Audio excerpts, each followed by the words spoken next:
Hello friends, I'm Brian, and this is Gizmo Board Games.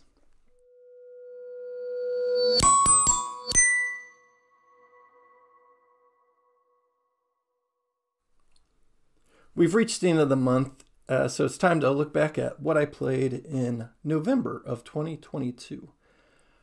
In November, I played 41 individual games. Well, I should say 21 individual different games, 41 total games played. 7 of them were new to me, and there were 8 repeats from last month, and that's kind of a common trend for me. So, let's go ahead and get into it.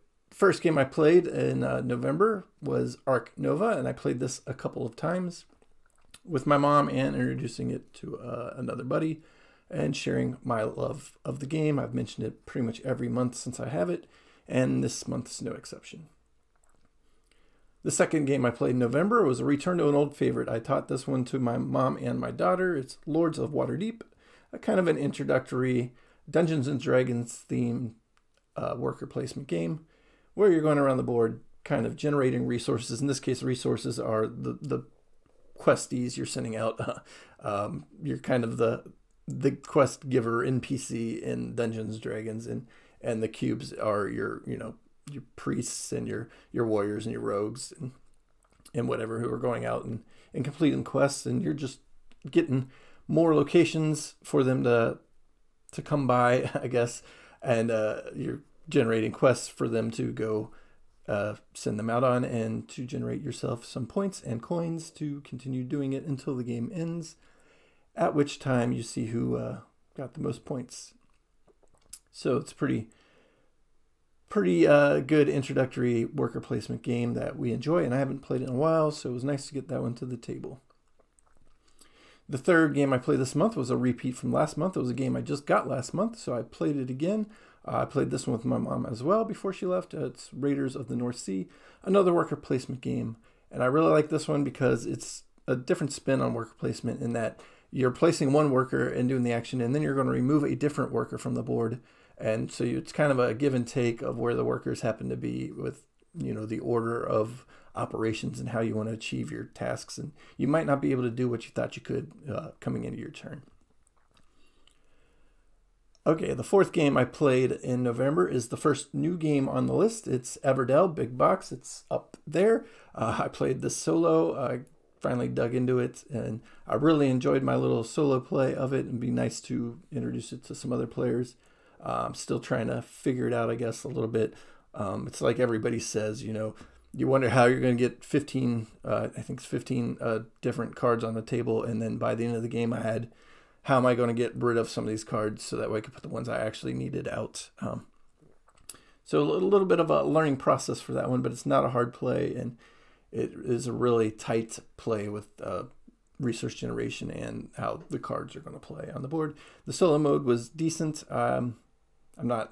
I did not like it. I haven't dove into the Spire Crest, I think it is the kind of the advanced solo game. I just played the basic one from the initial game, and I enjoyed that well enough, but like all games, it's good to try them with other people from time to time too. All right, the fifth game I played in November was Crew, the Quest for Planet 9, the Crew game. I played this with my mom. We got a few more quests, I guess, knocked out, but that's about it. So I've still got quite a ways to go. I really enjoy it. Trick-taking game, really easy, really fun. The sixth game I played last month is another oldie but goodie. It's one that my mom really enjoys, and she owns it, and she likes playing it, and I like playing it. Maybe not as much as her, but it's Sagrada, a little dice drafting board manipulation as you put out the colorful dice in the required patterns to meet the end game goals as best you can to get the most points. It's really fun. It's not super complex, but there's a little bit of thinking involved and a little bit of planning so you don't lock yourself out of future potential moves. Sagrada, just the original game, that's all I have. It's an oldie but a goodie, and one I enjoy and my mom enjoys, so we got that one to the table again as well. The seventh game I played this month is Terraforming Mars Ares Expedition. I played this one a few times. It was part of my 10 by 10 goal for the year at the beginning of the year. I think I started the year with like 5 on the 10x10, knowing I was going to get new games to add to it. If you're unfamiliar with what a 10x10 is, basically it's 10 games that you try to play 10 times through usually a year.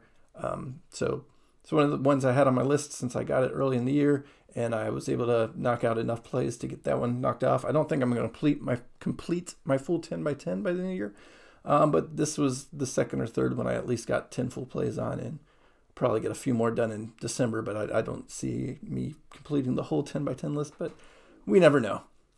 Anyway, Terraforming Mars Ares Expedition, a card drafting resource management game that I have not won solo at all. Not once in those 10 plays. I think I played one of those plays with other people, but 9 of those I think were solo plays, and I didn't win a single one of them. The 8th game that I played in November is a new to me game. Kind of a take on an old game, though. It's Seven Wonders Architects. So I played the original Seven Wonders. I enjoy playing it, but it's hard to teach, hard to get to the table. So I was looking to get something easier to play with more people. And Seven Wonders Architects fit that bill. I really enjoyed it. I talked to my mom and daughter, kind of a theme for the early part of last month while my mom was in town. And they both enjoyed it too. It played pretty quick and easy, and it felt like Seven Wonders without all the complexity that kind of goes into Seven Wonders. Not that Seven Wonders is a complex game, but if you're new to the game, it is complex to figure out what the icons mean and how the scoring works and everything like that. This is kind of a simplified version of that, made it easier to get to the table and teach new people. I'm happy that I got it and happy that I played it in November. The 9th game I played in November was, we finally got Pandemic Legacy Season 0 to the table. It had been a while since we finished Season 2 with my small game group that has been playing this series. And we've been sitting on this for months and months trying to find a time that we could all get together and continue. And we finally did that in November. I think we got 4 or 5 months down now, and it's really enjoyable. I'm liking Season 0. I don't know if I like it better than the other seasons. It plays different than the other seasons, and it's just as fun. So we'll see how it stacks up once we get through the whole campaign. But that was Pandemic Legacy Season 0, finally out of the cellophane. All right, the 10th game we played this month is Decorum. I played this one with my buddy and his wife again after we finished our Pandemic couple games. We played Decorum, a little semi-cooperative, or I guess it's all cooperative, but it's a little bit of a thinker piece, a logic puzzle you got to figure out without much conversation. You're just placing different pieces on the board or different colors on the board to meet specific goal cards you have, and you want everybody to meet all their goals, but you can't share what your goals are. So it makes it a little bit of a push and pull of, I like what you did, I didn't like what you did, because this is about all you can say to somebody's moves, whether you liked it or not. And I thought it was fun. It's got a 2-player mode campaign and then 3 or 4 players. I don't see myself playing the 2-player mode, so I think I'm going to give it to my buddy for him and his wife to play, but we'll probably play it again a few times. I really did enjoy it. I just don't see it sticking around for me necessarily, just because I don't see myself ever playing it with just 2 people.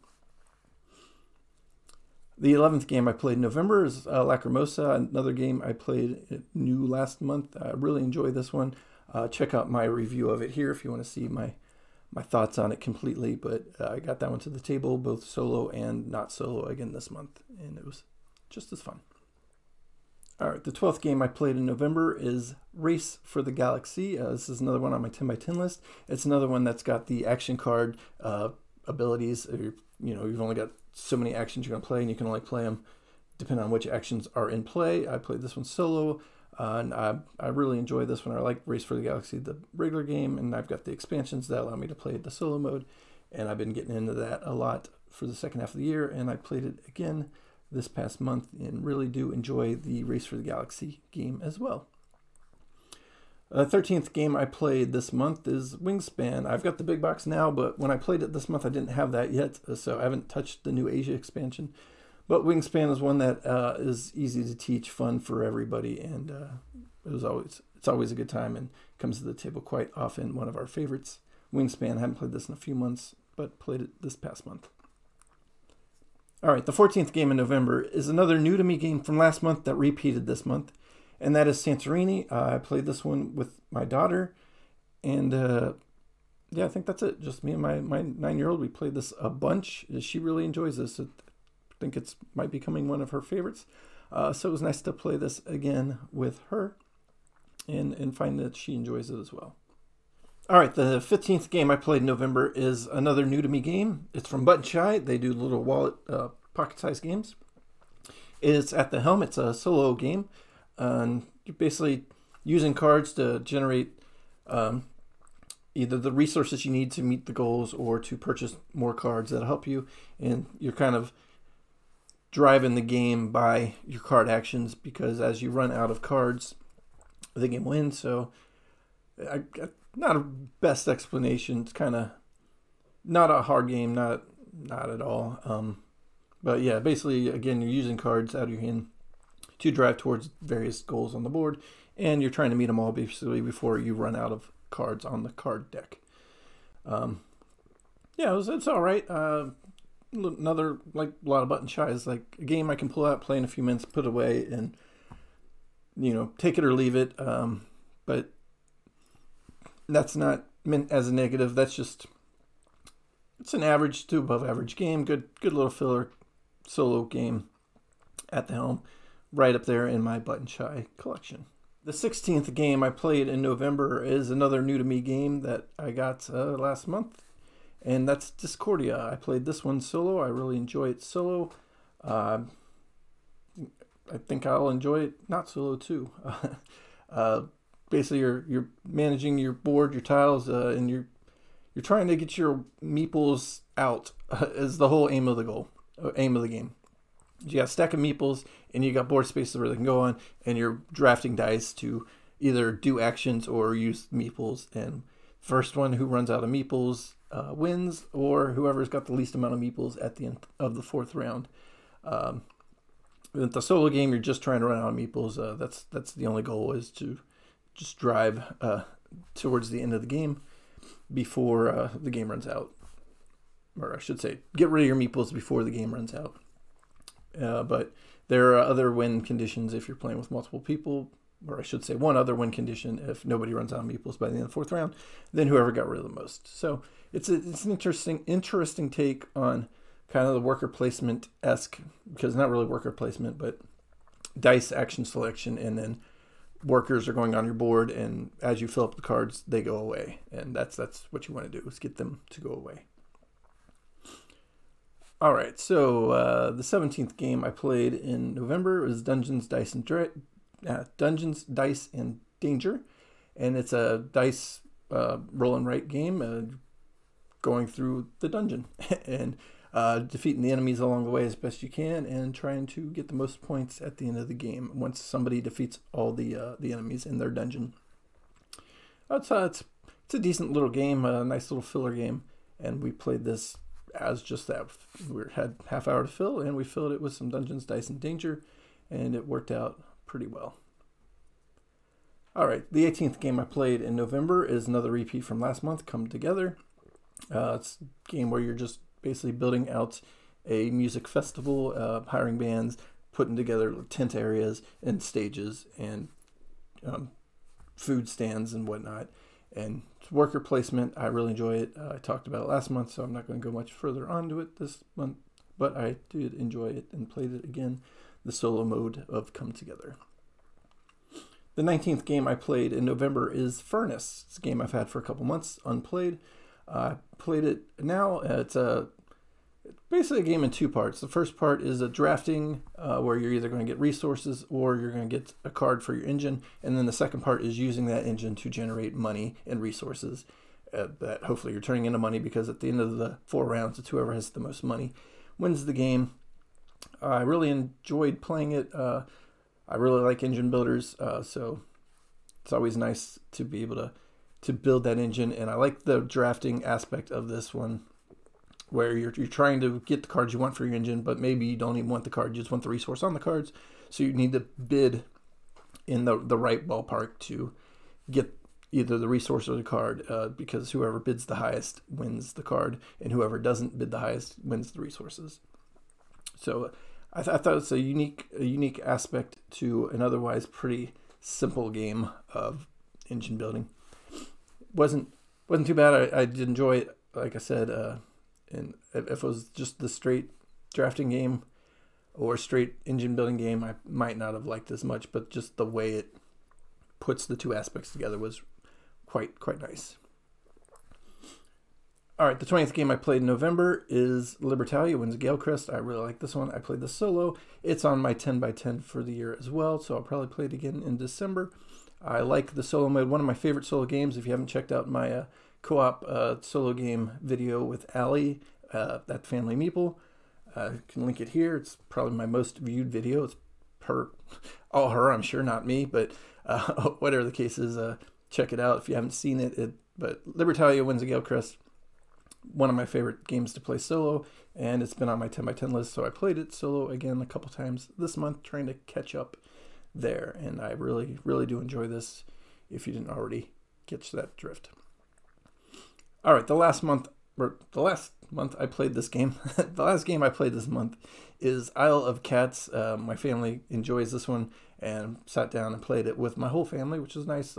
My wife and oldest daughter came and joined us, and hopefully we can continue doing that every once in a while. It's nice to have my whole family involved in the hobby with me, not just my youngest daughter. Isle of Cats is one that was easy enough to introduce, fun enough to play, plays pretty quick, polyomino tiles, drafting cats basically. We played the family mode, so nothing more complex than just getting the cat and put it on the board and trying to get the most points. Isle of Cats. That was 21 different games that I played this month, 41 total plays, so a lot of them, I doubled up on. 7 new to me, 8 repeats from last month, and the one other thing I worked on a lot this month, as you see here below me, maybe, is I finally painted up all my Final Girls from Final Girl. Got that done, so up next is the villains and the minions, and then everything should be painted and ready for the next box to come in with Season 2 and start all over. But I still kind of new to painting and working on trying to get better, so I'm happy with the way they turned out. I know they could be better, but I don't want to spend the time trying to make them better. I've never been that artistic anyway. Good enough for me. It's a solo game. That's all I need to do is please myself. All right, that's enough jibber jabber. If you like this video, please hit the like button, subscribe if you haven't already, and tune in again next week as I come back with yet another video. And I might drop some in between. I've got some ideas in mind. Trying to increase my output, but I don't want to tie myself down to having to put out a couple videos a week. I don't know if I can keep up all the time, but I will guarantee 1 video a week, and hopefully more in the meantime. If you like my content and you have subscribed, you will see what I have coming up. All right, thanks for watching.